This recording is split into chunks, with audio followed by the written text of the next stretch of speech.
Memoirs of a Hamster by Devin Scillian and illustrated by Tim Bowers.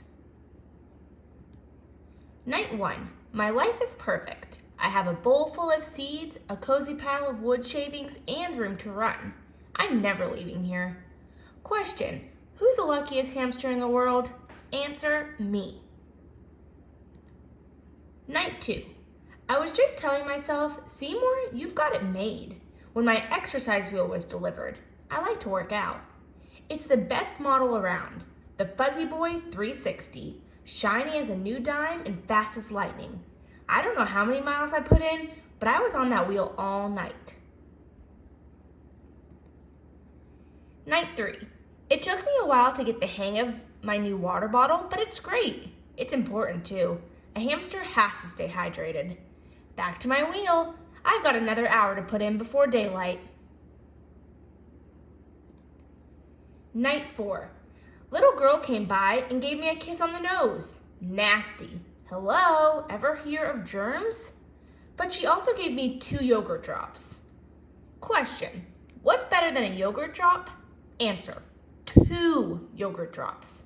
I ate one and tucked the other in my cheek to save for later. This hamster has it going on. Night 5.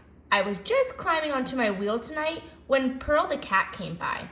You know, she said, you run for miles every night, but you never leave that cage.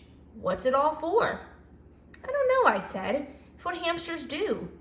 What a complete waste of time, she said. Have fun in your cage. I'm going to the sunroom. Sunroom? What's a sunroom? Night 6. Little girl woke me up to clean my cage today. She kissed me on the nose again. Barf. She needs to knock that off.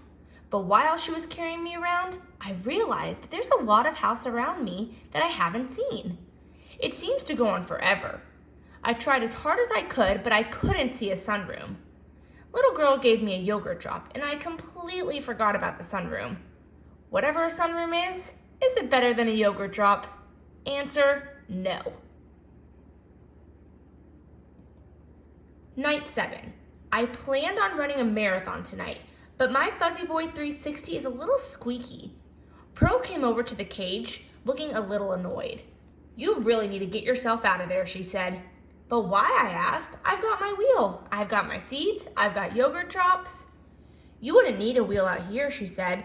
There's plenty of room to run. The staircase is made of sunflower seeds, and the sunroom is filled with yogurt drops. As she was walking away, she turned around and said, Watch out for Hoover. Hoover? Who's Hoover? Night 8. I didn't sleep a wink all day. Little girl came by and kissed me on the nose. Yuck! And then I had a terrible workout. I just couldn't focus. How could I concentrate knowing what I know? Imagine, a whole staircase made out of sunflower seeds and a sunroom? Don't I deserve to be in the sunroom? Buck the dog came by to give my cage a sniff, and I said, Buck, do you like the sunroom? Big goofy Buck said, I love the sunroom. It's so sunny, and he trotted away. Night 9. No workout tonight. I spent the whole evening putting together a plan.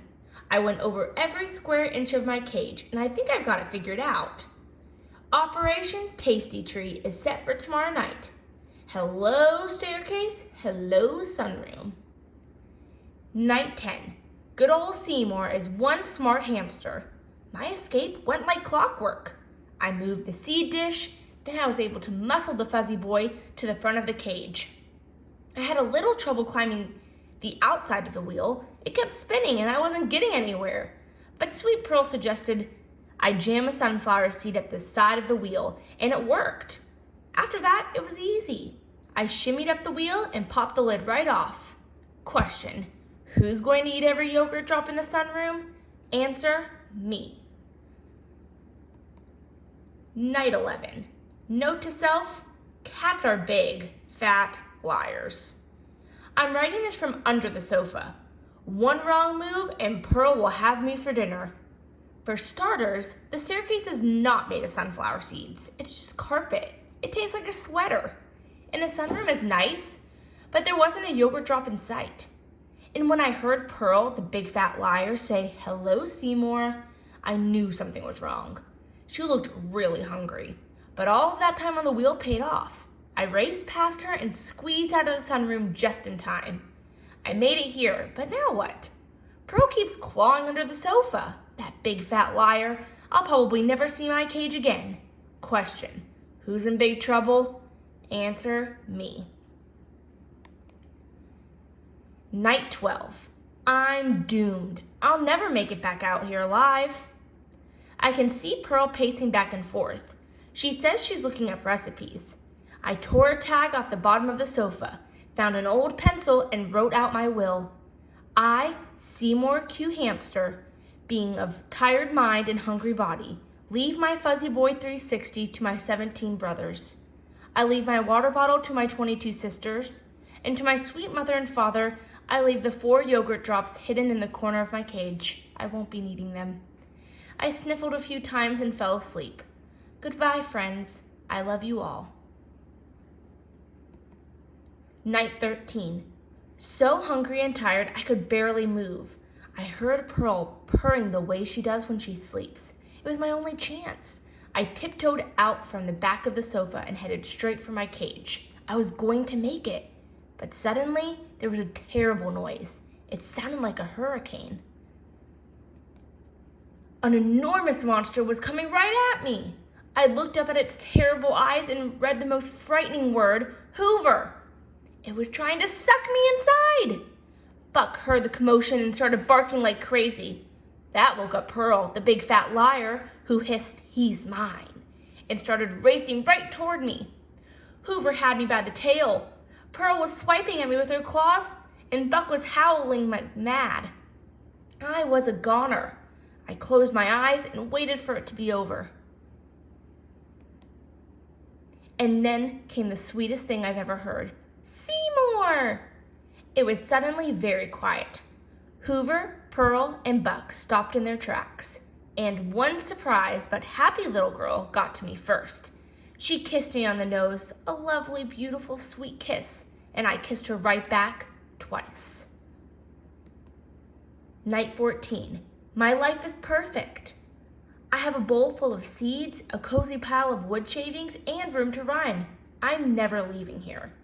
Question: who's the luckiest hamster in the world? Answer: me. The